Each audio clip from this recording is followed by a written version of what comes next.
मलाई जिसको खाना है वो बैठा हुआ है, वो उस दंगा फसाद में नहीं जाएगा। दंगा फसाद में हम लोग जाएंगे।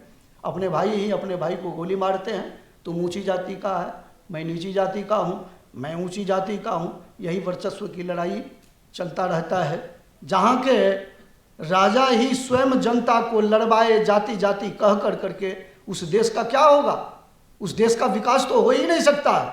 आपके हाथ में बंदूक दिया, चलाने वाले बंदूक आप और गोली खाने वाले भी आप। ठीक इसी तरह से भारत जब आज़ाद हो जाता है तो सारी व्यवस्था पर एक जाति का वर्चस्व बना दिया जाता है। मानव से आदम के संतान को आदमी कहा और मनु के संतान को मनुष्य कहा। इस तरह से मानव को बांटना चालू कर दिया।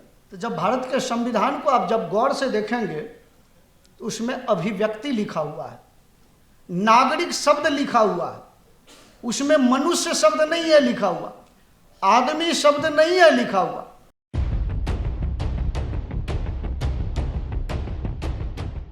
आप सबों को मेरा नमो बुद्धाय। मैं करुणाशील रोशन समस्तीपुर बिहार का रहने वाला हूँ। यहाँ बोर्ड पर मैं देख रहा हूँ मानवीय व्यवस्था। सत्ता परिवर्तन होता है, व्यवस्था परिवर्तन नहीं होता।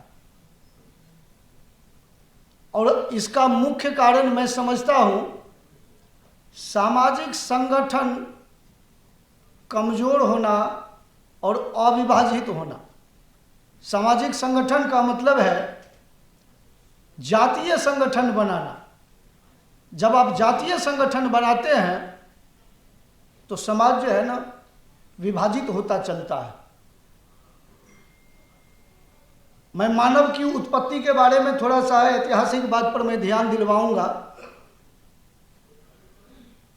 शुरुआती दौर में मानव जो है मान में रहता था।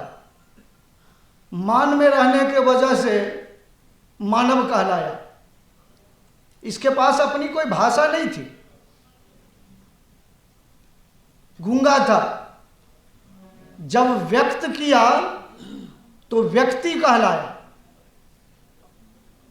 अब बुद्धि का प्रयोग किया, अब मान में रहा तो बुद्धिमान कहलाया। जीविका की खोज में गया, बुद्धि का प्रयोग किया तो बुद्धिजीवी कहलाया। और व्यक्त करने के बाद व्यक्ति कहलाया।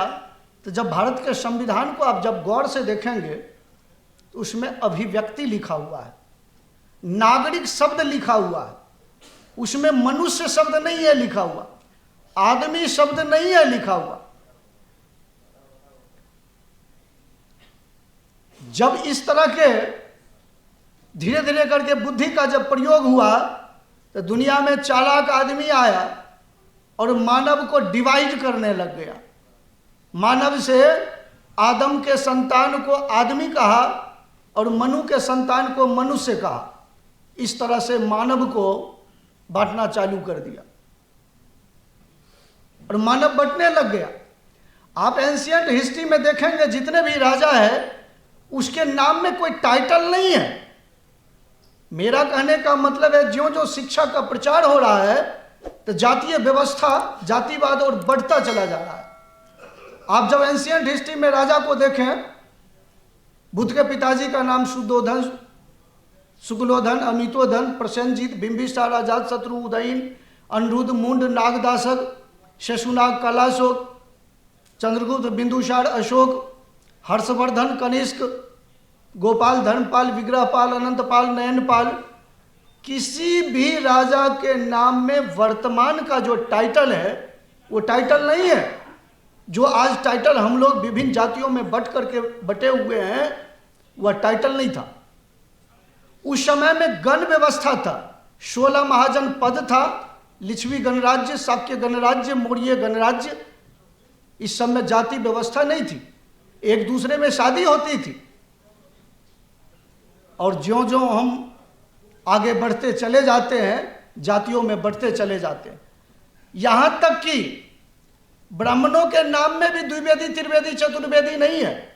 दयानंद सरस्वती, शंकराचार्य, लाला लाजपत राय, रविंद्रनाथ टैगोर, किसी के नाम में द्विवेदी त्रिवेदी चतुर्वेदी नहीं है लगा हुआ। 150 साल के अंदर में जाति को और बढ़ते चला गया, गोत्र में बांटते चला गया, और ये भारत का जो मानव समाज है ये बिखरता जा रहा है। और इसमें जो चालाक लोग हैं वो सत्ता ही नहीं सभी पर बैठना चालू कर दिए। अंग्रेज शासन कैसे किया? प्रमुख पद पर अंग्रेज को रखा, मतलब डीएम, एसपी, एसएचओ, जज, प्रमुख पद पर रखा और कंट्रोल करवाया। आपके हाथ में बंदूक दिया, चलाने वाले बंदूक आप और गोली खाने वाले भी आप। ठीक इसी तरह से भारत जब आज़ाद हो जाता है तो सारी व्यवस्था पर एक जाति का वर्चस्व बना दिया जाता है। सभी जगह हाई कोर्ट, सुप्रीम कोर्ट में एग्जाम नहीं होता है, ये आज़ाद भारत का।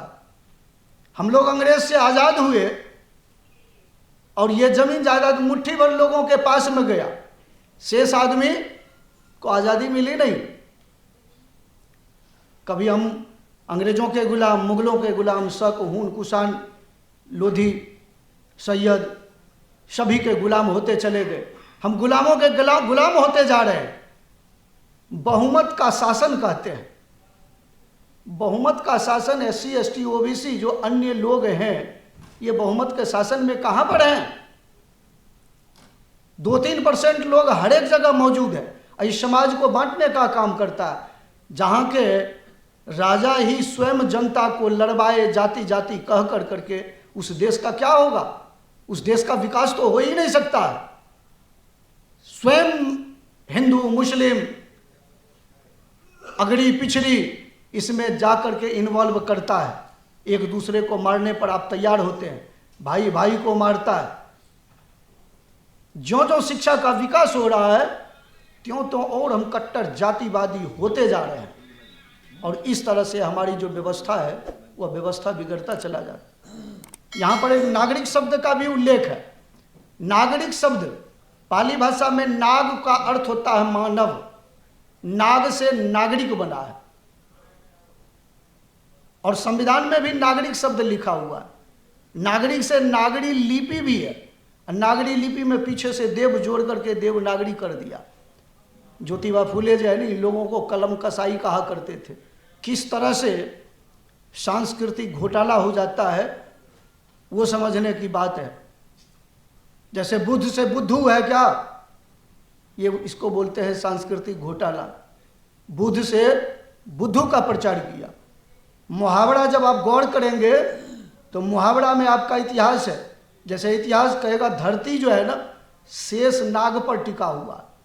शेषनाग का मतलब क्या है? शेषुनाग वंश था जिसकी राजधानी वैशाली हाजीपुर, शेषुनाग वंश था।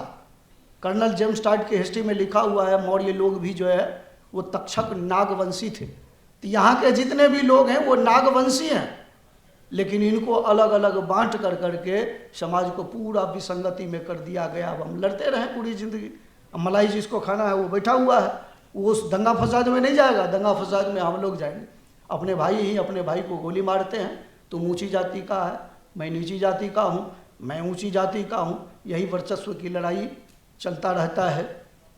समय का लिमिटेशन है, इसलिए मैं अपनी बातों को विराम देता हूँ। पुनः आप लोगों को एक बार नमो बुद्धाय।